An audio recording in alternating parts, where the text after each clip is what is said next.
Hi everyone, আমরা এখন হুল্লুমাল থেকে মালে সিটিতে চলে এসেছি। আমরা যদি মাফুসি আইল্যান্ড থেকে আসতাম তাহলে একদম স্পিডবোট আমাদের এখানে নামিয়ে দিত। এখান থেকে আমরা মালে সিটিটা একটু ঘুরে দেখতে পারতাম। এই দেখেন, নেমে একটা বিশাল বড় হোটেল, এই হোটেলের নিচে কিন্তু খাওয়া দাওয়া করা যাবে। এই হোটেলটা বেশ সুন্দর ছিল। এরপর আমরা চলে যাব হলো মালে সিটিটা একটু ঘুরে দেখতে। আর এটা হলো মুসলমান কান্ট্রি, এর জন্য এখানে অনেক মসজিদ রয়েছে আর সব মহিলারা হিজাব পরে চলাফেরা করে। আমার দেখতে অনেক ভালো লাগছিল। আর এই সাইডটাতে দেখেন বিশাল বড় এই হোটেলটা, অনেক সুন্দর। মানে যারা স্পিডবোট থেকে নামবে, নেমে এই হোটেলটা দেখতে পাবে দেখেন।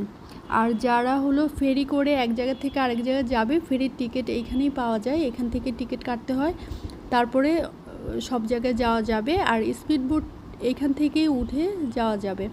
এখন চলেন আমরা একটু মালে সিটিটা ঘুরে দেখি।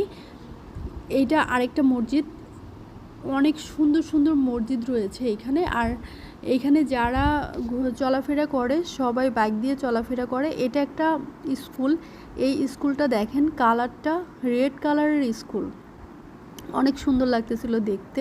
আর রাস্তা দিয়ে হাঁটতেও অনেক ভালো লাগছিল। এখন আমরা একটা শপে ঢুকবো। এই শপটা আমাদের দেশের আগুরা শপের মতো, অনেক বড় কিন্তু এই শপটা। আমরা একটু ঘুরে ঘুরে দেখছিলাম, এখান থেকে কিছু চকলেট নিব। এই পরোটাটা দেখেছেন, অনেক বড় পরোটাটা, আমি দেখে অনেক অবাক লেগেছে যে এত বড় পরোটা হতে পারে। এরপর আমরা সামনের দিকে যাচ্ছিলাম, এই দুই সাইড